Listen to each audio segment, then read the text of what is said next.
Welcome to the GMAT Strategy Podcast. You're here because you believe there's a better way to study for the GMAT, and so do we. We created the GMAT strategy to maximize your results and minimize your effort so you can get to the fun parts about business school and life as quickly as possible.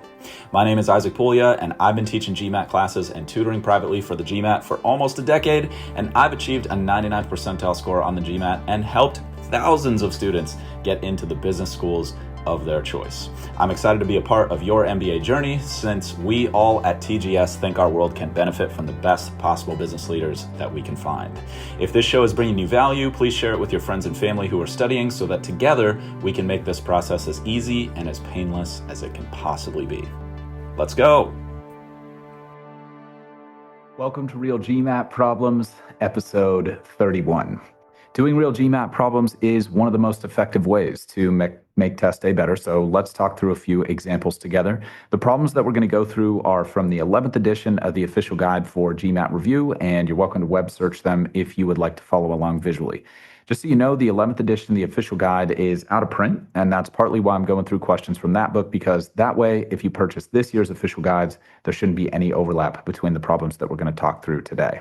The official guide contains retired problems that have appeared on past GMAT exams. So these are going to be extremely similar to what you're going to see on your official GMAT. I'll give you a chance to work through the solution on your own if you'd like, and then I'll discuss my thoughts on each problem and what I recommend learning from each one. I'll also recommend pausing after I read through each problem and trying to solve it, or at the very least visualizing how you would solve it. You may not be able to execute all the steps in your head if you're like driving, for example, but just do your best. If you are in a situation where you can physically write down what you would on test day, that's definitely ideal. Let's go. I'm going to start us with a warm-up problem like I have in the past few episodes, just because some of the questions we're going to talk about today are like a little tricky, and I think it's good to just have something that's a little bit more basic at the beginning. And it pays to be as good at the basics as you possibly can be. You can never be too good at the basics. So I'm going to help you, or at least try to help you, work on those basics and build a great foundation, since that's a lot of what getting a great score is about. It's not everything, but it is a huge component. So this is problem number 131. The problem says, a factory has 500 workers, 15% of whom are women. If 50 additional workers are to be hired and all of the present workers remain, how many of the additional workers must be women in order to raise the percent of women employees to 20%? I'll read that again. A factory has 500 workers, 15% of whom are women. If 50 additional workers are to be hired and all of the present workers remain, how many of the additional workers must be women in order to raise the percent of women employees to 20%? Option A is 3. Option B is 10. Option C is 25. Option D is 30. And option E is 35. Again, I recommend pausing here and doing your best.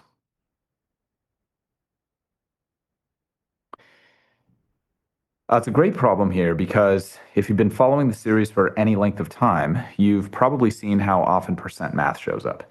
By far, percent math is the thing that you're going to do the most of on the GMAT quant section. So these kinds of problems that work and test your basic approach to percent computation are extremely valuable. It's also a good warm-up problem because if you're solid with your percent computation approach, you're very likely to get it right. So let's strengthen those key foundations together before we look at a couple more complex questions. First of all, there are quite a few ways to solve this one. You can set up a proportion and use algebra. You can even guess and test with the answer choices. But I think you'll find that one of the fastest solutions involves just doing the percent math one step at a time. So it's kind of like a logical step-by-step approach rather than a set up a grand equation and solve that equation approach. Now, if you're getting great results by setting up equations here, awesome. Don't change what you're doing. But if you're interested in an alternative, I'll talk through one in a second. And just to be clear, there's no like quote unquote universal best way to do this problem. There's just the best way for you. And I'm going to help you figure out what that best way is. At the same time, if you're the type of person who just wants like a one recommendation per problem, I totally understand that. The whole process can be quite overwhelming without adding additional solutions. So I'll give you that as well. But let's explore this like algebraic reasoning step-by-step kind of logical approach rather than the equation approach, since I don't think these kinds of approaches get a ton of airtime, and I think they're at least worth considering. It's going to sound almost like not an approach, if that makes sense. Like we're just going to compute the math in the problem one step at a time. We can start with the first pieces of information that we're given, which is there's 500 workers and 15% of them are women. I recommend doing your percent calculations as fractions. I've recommended that a bunch in the past. Obviously, there's many ways to visualize percent calculations, including decimals, but I've noticed that most people are really prone to mistakes when trying to do decimal computation without a calculator. And if you're just starting out, there's no calculator on the GMAT quant section. You'll have to do the math by hand or in your head. So the way I would set that computation up, 15% of 500, is just 15 over 100 times 500 over 1. If you're just getting started and you want a primer on how to do math with fractions, we've got a specific lesson on that linked below. We've also got a lesson on percents there for you. Suffice to say, if you are comfortable doing that calculation, you will get that 15% of 500 is 75. I'm not going to go through all the math here because I've done that in a lot of past episodes. And again, that Math Basics series is there for you if you want to upskill with that. But I'm just going to assume that you either know what I'm talking about with that calculation, or you're capable of doing it, or you've rehearsed it enough to at least follow along. But definitely let me know if you feel like going through the specific math is super valuable in a situation like this. I'm going to use my best judgment as someone who has your best interests at heart here to pick when to do the hardcore math together and when to kind of gloss over it. But myself and everyone on the team here is super open to feedback, so you can reach out to us anytime. We're at the GMAT Strategy on current social channels if you prefer DM, or you can email us contact@thegmatstrategy.com if you have any feedback and you want us to change anything here. So 15% of 500 is 75, and what that means is there's currently 75 women employed at the factory. Now all I'm going to do is just go to the next percent calculation in the problem. We are going to add an additional 50 employees, to our 500. So we're going to have 550 total employees, and we want 20% of those 550 employees to be women. So let's figure out what 20% of 550 is. As I noted, I recommend doing that as a fraction. So that's going to be 20 over 100 times 550 over 1. If we perform the math correctly there, we should get that 20% of 550 is 110. That means we need 110 of our 550 employees to be women. So we already have 75. How many would we need to add to have 110? 110 minus 75 is 35, and that's the number of women we would need to add to the staff in order to reach that 20% of 550 objective. So that represents our correct answer, which is option E, as in echo.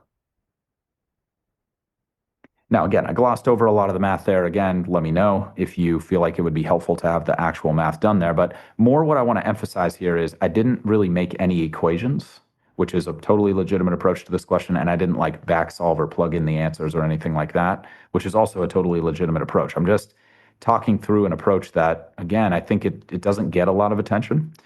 And I'm not saying you need to master this approach to get a great quant score. You probably don't, but you might find it helpful. I certainly did when I first started exploring these kinds of just step-by-step approaches in the past. Interesting, it doesn't look like there's too many major pitfalls based on the wrong answer distribution data here. But of course, computation errors are and should be an ever-present worry for most of us. But again, as long as you don't mix up the math and you're generally comfortable with percent calculations, this one should go pretty well. I did mention those alternate approaches like equation or guessing and testing. I encourage you to try those out and compare them to the approach that we just talked through and just figure out which one's best for you. And the way to do that is just say like, okay, how could I make an equation here? And then you can web search the problem and see some examples of people making equations. Then you can sit there and say, okay, how would I plug in the answers and guess and test here? And then you can web search and see some examples of people doing that. Just validate your approach and your processes. And then take a step back and say, okay, what are the merits of each approach? What are the downsides of each approach?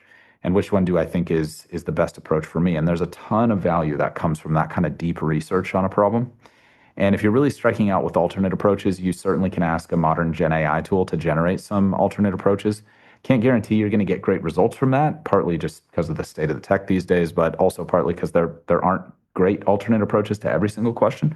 But for questions like this one, where there are a wide variety of approaches that could be beneficial, I recommend treating those kinds of questions as an opportunity to like work your skills in those different approaches rather than just like, let me get this problem right as fast as possible and move on to the next problem. Now, of course, that is the right mindset for test day. But when you're studying, usually you can afford to review and dig a little bit deeper on some of these math questions, and you can get a lot of value from that. Now, sometimes you'll ask if there's an alternate approach or web search the question, see if there's an alternate approach, and there won't be. There'll just be really one viable approach. And that's fine. You can trust your judgment on that. I would say 99% of the time, most people are really, really good with that. But most people don't take the time to examine these alternatives. And I think that can greatly increase the efficiency of your study. Obviously, it's going to feel slower trying the same problem multiple times. But if you think about it, what's the better way to study? Like do 1,000 problems and learn 10 things, or do 10 problems and learn 1,000 things? Obviously, that's an extreme example. But I think most of you will find that even though it might feel slower to do that kind of deep review on questions, a lot of times it's a much, much, much more efficient path to your goal. That's my advice, and that's what I've found after working with. I've honestly lost count of the number of people I've helped with this exam, but um, just give it a shot. If it's not for you, that's fine. But if you find value in it, I'd recommend using it when it works. I also mentioned if you're the kind of person who doesn't want to walk through multiple approaches for a problem and you're just aiming for, let's say, like a 645 or lower, then I think going with algebra on these questions is a really good bet. It's the least amount of material to memorize. It's probably the most familiar for the widest number of us because pretty much all of us have had to do algebra to get to this point in our lives. And at the same time, it gives you a good balance of safety and speed. It's not always going to be the fastest or the safest approach, but it's going to be the most familiar. And so if you're that type of person who's just looking for that, like, hey, just tell me how to do this thing so I can get on with my life, totally understand that. I would say just use the equation approach. Don't do the kind of approach I just talked through. Just figure out how can I set up an equation here, look that up, and use that. Now, the reason I mentioned that score threshold is I think when you're aiming for a score higher than 645, you're going to want to invest the time to practice those multiple approaches so that you're able to adapt to variants of familiar situations in the future. And that's often the way the hardest quant problems are constructed. The test writers will take like a familiar topic or pattern and they'll add a layer or they'll add a twist or they'll add many of both to make questions a bit more difficult to reason through. They're just more complicated, there's more steps. And in those types of higher level questions, you'll often start the problem one way and then later pivot to another approach or maybe combine multiple approaches in order to solve the thing. And that's totally normal on those higher level math questions. But I would say, again, like just if you're just aiming to get into the 600s or high 500s score for your targets, probably all the way up to the mid 600s. I think just having like a sort of like one line approach to certain type of questions is totally fine. Now, if you're not already naturally great at making those kinds of pivots, which some of you will be, some of you won't have to study very hard for this exam. It's definitely not the majority of us. It certainly wasn't me, just so you know. But some of you are in that boat, and that's awesome. And if you are, then you might already be naturally good at pivoting, and so you might not need to rehearse the whole multiple approaches thing that much.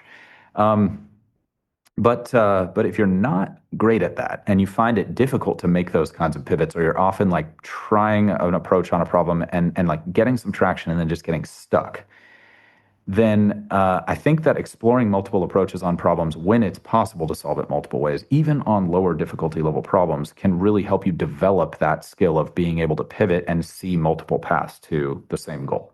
It worked super well for me. I used that to great effect in my prep. It's worked well for thousands of folks that I've helped through this process. And I believe it has a very, very high probability of working for you as well if you want to develop that skill. Again, not essential. Probably don't need that to get into business school, but if you're aiming for that super top score or you need to distinguish yourself because you're in a particularly competitive segment of applicants, then that's one way you can start to break out of that trap that a lot of people fall into with the quant section where it's just very, very, very difficult to score above 80 in the subscore. I think that 80 threshold, things get much more difficult.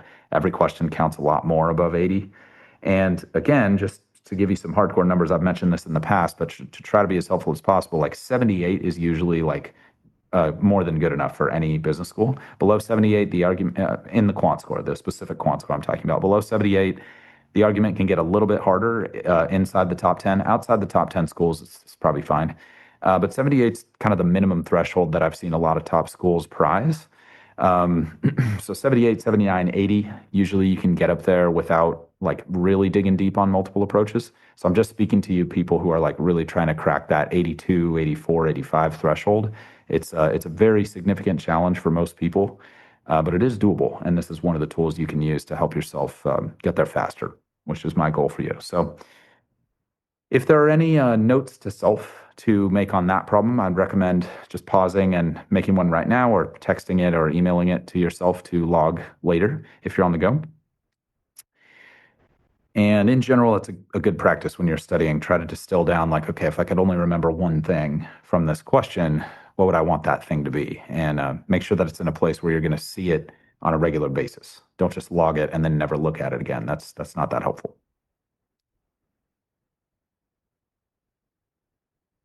Okay, feel free to pause if you want to do that, and then we'll jump right into exploring a problem that's just a little bit more complex.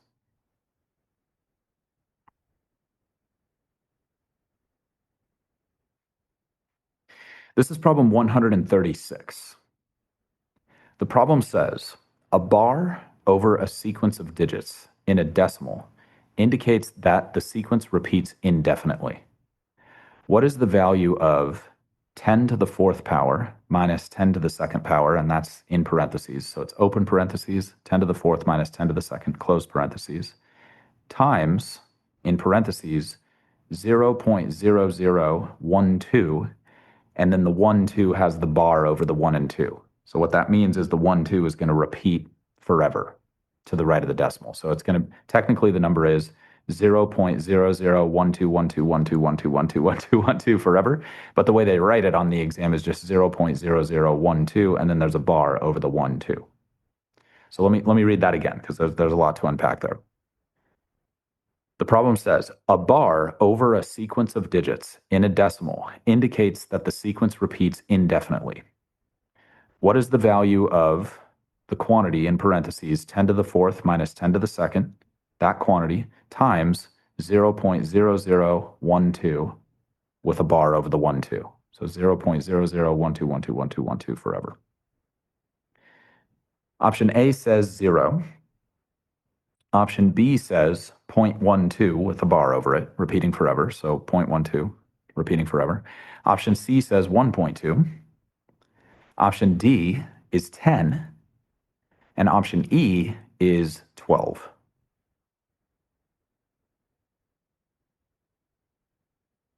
So please pause. Feel free to think about how you would solve the question, actually do the math, and I'll jump in a moment.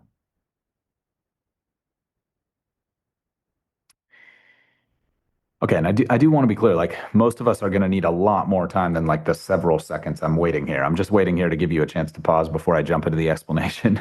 But yeah, most of us are going to need on more complicated problems, 2, maybe even 3 minutes in some cases. Some problems obviously will go faster, but I don't want the pace that I'm going at here to somehow make it seem like 10 seconds per question is normal. It's not at all.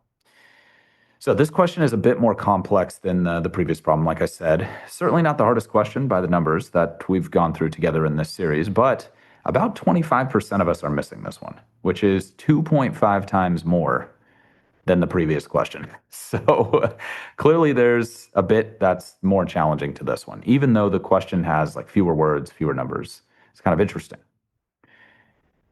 The obvious additional challenge is that we're forced to deal with decimals.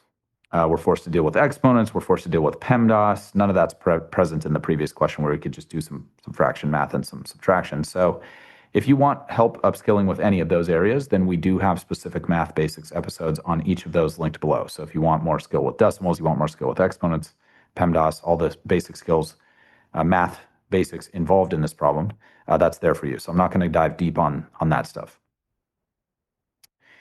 Having said that, those fundamental skills are ridiculously important here because we have 12% of us, which is nearly half the total misses, going for option B, as in beta.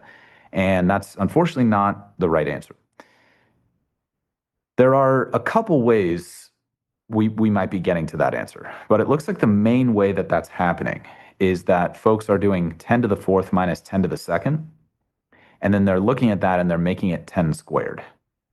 And that is not accurate. 10 to the fourth minus 10 squared is not 10 squared. So we'll dig deeper into like why that might be happening in a second. But if you did do that mistakenly, then you would get 100 times 0.0012 repeating forever.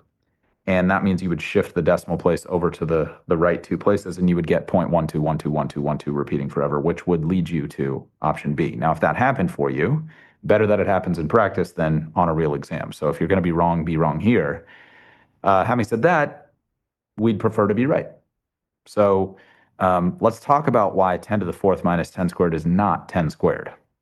And there are quite a few reasons that we explore that in greater detail in the Math Basics episode. But the most important reason is it's not right, and it's going to cause you to get questions wrong if you do it that way. So maybe that's the only one that really matters. But the easiest way to think about this is just recognize that 10 to the fourth is 10,000, and 10 squared is 100. And if you subtract 100 from 10,000, you get 9,900, which is obviously not 10 squared. So that's probably the easiest way to prove that to yourself. Having said that, it clearly remains super tempting for a lot of us that that we kind of like make up some exponent shortcut math there, and it just kind of seems like 10 to the fourth minus 10 squared should be 10 squared. So let's sort that out. A really good rule of thumb is that if you're adding or subtracting terms with exponents, you want to avoid using any kind of exponent rule shortcut. Just pretend when you see that adding or subtracting exponents, like, okay, none of the stuff that I think is going to work here, that's a shortcut, is going to work. Now, are there some things you can use once in a while? Yes. But it's so dangerous to try to think that way. As you can see here, 14% of us missing this question, that I'd recommend just never doing it. So again, only use those rules. Like I'm talking about these shortcut exponents rules, such as multiplying by the same base means add the exponents, dividing by the same base means subtract the exponents, that kind of thing. Only use those when you're multiplying and dividing terms with exponents. And again, just if you are adding or subtracting terms with exponents, don't do it. Just avoid any kind of those shortcuts. Only use those shortcut rules when you're multiplying or dividing exponents. Just like burn that into your mind if that was an issue for you here. Even if it's not an issue, it's so tempting sometimes to do it. Just burn it into your mind anyway. And it's a super simple framework, but should save you quite a bit of grief. So even though maybe in retrospect it seems obvious, like, oh yeah, 10,000 minus 100, obviously that's not 10 squared. Even though that might seem clear, it is a super, super, super common mistake. And if you fix it, you should be good to go. So that's kind of the main point there that I see as the big pitfall for a lot of us.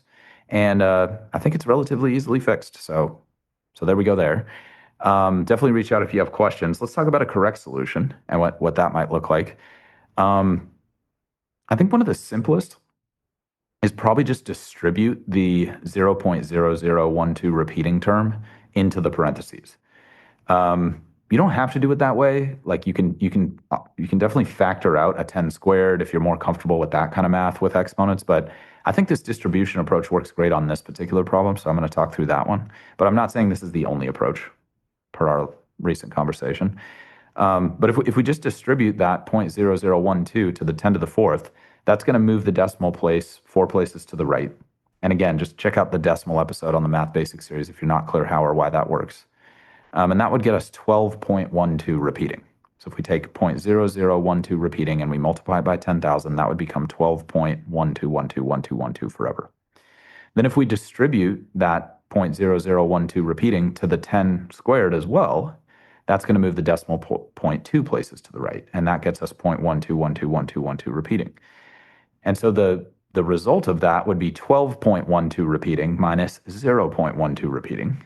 And if we do that subtraction, that gets us 12. And that gets us to our right answer, which is E as in echo.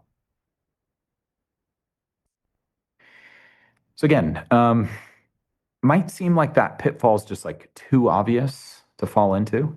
But again, by the numbers, like a lot of us are missing this question. Again, 25% of us overall, with 12% of us, almost half of us going for that answer B. So figured it'd be worth some discussion. Now, other pitfalls, sure, you might make a math mistake. Seems like the other half of folks, it's probably just that because there's a pretty even distribution between the other wrong answers. So it could just be like mixing up the numbers in your head or writing something down improperly. And we've talked about that just so much in this series because it's just such a huge deal on the math section. But yeah, again, it just looks like that biggest mistake is making the incorrect maneuver with the exponent rules. So just again, like remember that tip I was giving you before: adding or subtracting exponents, avoid the shortcuts. Only use shortcuts if you're multiplying or dividing terms with exponents, and that should really help prevent this kind of mistake for all of us. There's certainly more that we could discuss regarding exponents, but I think we've covered a lot of edge cases in past episodes of this series, and in the math basics piece. So I think if you want more practice with exponents, pretty much every question involving them should be labeled as such in the feed. Like exponents will be in the title of the episode. So feel free to search the feed, and if you want to kind of go further with exponents specifically. In the meantime, let's keep the focus on that particular question simple. And as usual, if there's a note to self to make there, I would recommend pausing and making that note to self right now.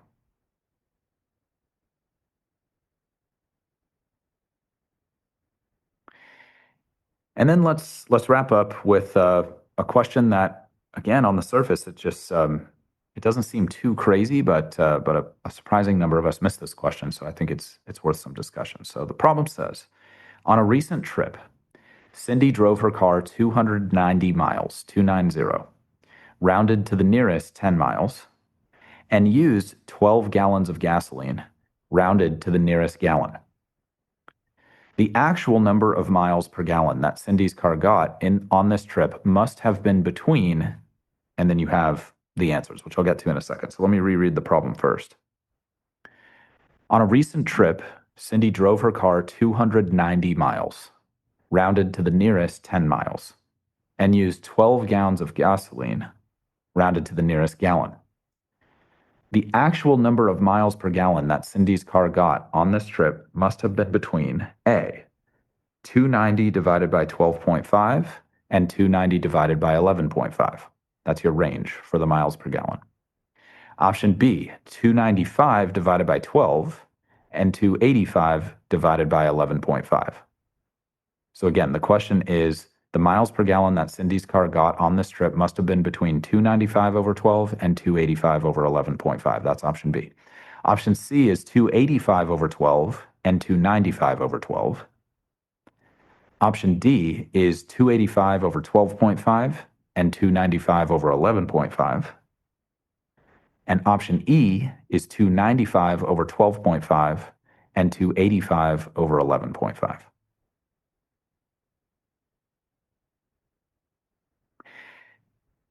Again, recommend pausing and actually working through the problem on your own. And I'm just going to jump in so there's no like 3 minutes of dead air here. So this one's really, really interesting because arguably the math is even simpler than the first problem.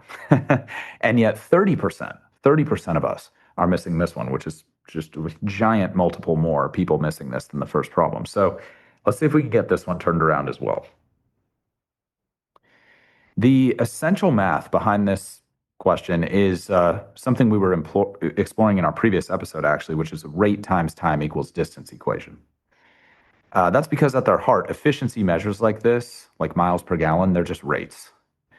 For example, if your vehicle gets 30 miles per gallon of gas and you have 10 gallons of gas, how far can you go? Hopefully you're thinking 300 miles. That's just a rate times a quantity. But it's just gallons instead of units of time. Like instead of miles per hour, here we're miles per gallon. That's our rate. And then we're multiplying by gallons to get the miles, which in this case would be kind of like the work in a rate times time equals work question. Similarly, if you need to go 300 miles and you know your vehicle gets 30 miles per gallon of gas, can you solve for how many gallons of gas you would need? Sure. 30 times G equals 300. Same formula. If you divide, you would need 10 gallons of gas to get where you want to go. So that's kind of the core math behind this problem. It's just rate times time equals distance. And here the rate is in miles per gallon. So let's just apply that. Let's just apply that logic. So first she drove 290 miles and used 12 gallons of gas. So let's just compute her theoretical miles per gallon. I'm not saying you need to do this in the problem, just saying like for clarity's sake of what this problem is really asking us. That would be 290 divided by 12. We don't have to do the actual math here because you'll notice all the answers are in fraction form. So this is more of a conceptual question, but that basic relationship is still the key to the problem. And what's interesting is it looks like most of us figure that part out. But at that point, things can definitely go pretty wrong. For example, we've got 15% of us picking E as in echo. So let's think about how that might happen. The other mathematical concept here besides rate times time equals distance is this concept of rounding. And if you went for E, you were actually thinking about rounding in the right way. So it's kind of a tricky answer choice to unpack. So with E, the rounding is correct because if the question says the answer is between, which it does, if it says between 295 and something else, then on the exam, that means 295 is not included. If you see the GMAT use the word between 290 and 295, it means not 290 and not 295, only between those two extremes. Okay, and that's an important enough point to emphasize real quick. You'll just want to remember that. If the GMAT says between, then by definition, it's not including the endpoints. Now, if it says inclusive at the end, now it is including the endpoints. So they'll always be very, very clear about that. Having said that, a lot of people see between and they believe it automatically includes the endpoints. So just wanted to kind of point that out here. I hope it helps. Now, go back to E. If you were thinking about that rounding piece, then you were probably thinking like, oh, 295 wouldn't necessarily round down to 290, but 294.99999 would round down to 290. So because 295 is not included because of the word between, because 295 is not included because of the word between, 295 is the proper upper limit for the answer there. Okay, so if she went something between 295 and whatever miles, then that means it would round down to 290. So 295 would be like the upper limit, the correct upper limit. The problem with E, though, is that even though 294.99999 is the maximum distance, 12.5 is the maximum number of miles, maximum number of gallons, excuse me, of gas that she used. 12.5 would round, technically 12.5 would not round down, but the answer 12.5 does round down here to 12 because it's the word between means 12.5 is not included, so it's 12.4999999. But the issue there with E is if we divide the maximum distance by the maximum gallons, that's a decent estimate of her miles per gallon, but it's not the lowest miles per gallon that she could have gotten. And it's not the highest miles per gallon either. It's actually in between those two extremes. And that's the key here because the minimum miles per gallon is going to be the minimum distance divided by the maximum gallons. That represents the bottom of the range of the miles per gallon she could have gotten. And that's because that's how fractions work. The smaller the numerator, the smaller the value of the fraction. The larger the denominator, the smaller the value of the fraction. So if we take the maximum distance and divide it by the maximum gallons, we're actually missing part of the full range there. And we instead need to do the minimum distance divided by the maximum gallons. And that represents the actual lowest miles per gallons that she could have had. And that's why 285 divided by 12.5 is in the right answer. That's the actual minimum, is lowest numerator, highest denominator. So that's option D. Option D as in delta is going to be the correct answer here. So that's 285, which would round up to 290, or 285.001 if you want to think about it that way, since 285 is not included because of the word between. But 285 over 12.5, that's the bottom. And then the maximum is going to be maximum distance divided by minimum gallons. And that's going to create the maximum fraction, which miles per gallon is here. It's just the total miles over total gallons. So that's the max is 295, which again, we would round down, and then 11.5 in the denominator, which would round up to 12. So that's how we get the correct answer of D there.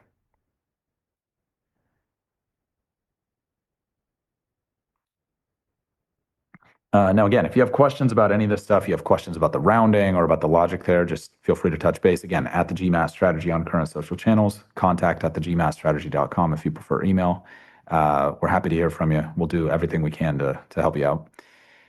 But hopefully that's clear with the whole rounding thing and the whole between thing. I think those are valuable points. And again, 30% of us missing this question. So simple fix. You'll just want to memorize that to maximize a fraction, you want maximum numerator over minimum denominator. And to minimize a fraction, you want minimum numerator over maximum denominator.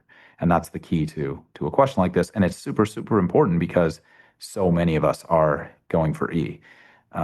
Which again is not right, even though it does show a pretty clear partial understanding of a lot of the key concepts here. So it's really painful getting like close to the answer and knowing what you needed to know, but just missing that one concept. So figured we'd try to decrease that pain for everyone.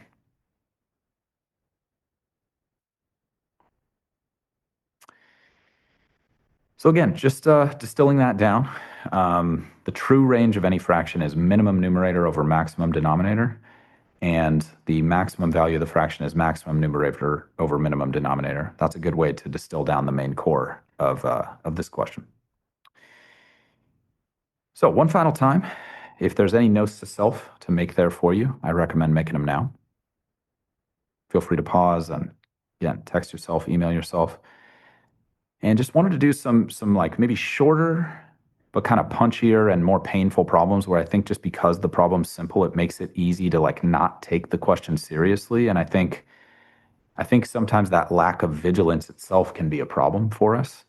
And yeah, it's good to do these problems to just like remind ourselves that we want to remain vigilant on every GMAT quant question. Every quant question is an opportunity to either like get closer to your dreams if you execute well, or take yourself further away from your dreams if you execute poorly. And definitely don't think about it that way if you feel a lot of pressure already. But if you need to dial up the pressure a little bit and you feel like you're a little too relaxed when you're doing these questions, that's a good way to do that.